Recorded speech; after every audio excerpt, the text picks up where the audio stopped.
Recording by CTV Bhojpuri recording studio Naugachhia. पहले नया साल मिले पहले माला डीजे नीतीश राज मंगुरा नवादा।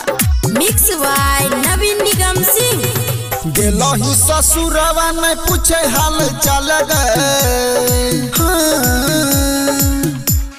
गेलो ही ससुरवा में पूछे हाल चल गए।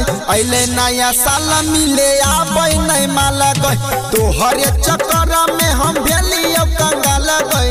अले नया साल मिले आबे नहीं माला गए। मिले आबे नहीं माला गए। नीतीश राज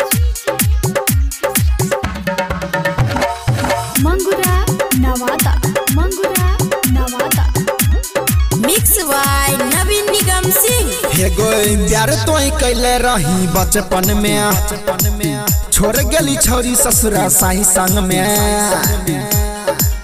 या करबा हाँ प्यार तो कैले रही बचपन में, चल गली छोरी ससुरा साही संग में। कि न के है दे बहु लल्ला का फराका गे, लल्ला का फराका गे। हाँ कि न के है दे बहु लल्ला का फराका गे। अले नया साल मिले आबे नहीं माला गए। तोहरे चक्कर में हम भेलियो कंगाल गए। अले नया साल मिले आबे नहीं माला गए। DJ Nitish Raj DJ Nitish Raj Mangura Nawada Mangura Nawada. Mix by Naveen Nigam Singh. हाँ किन के दलियो कान बाली गे, रोज लगाबे छी होठ लाली गे।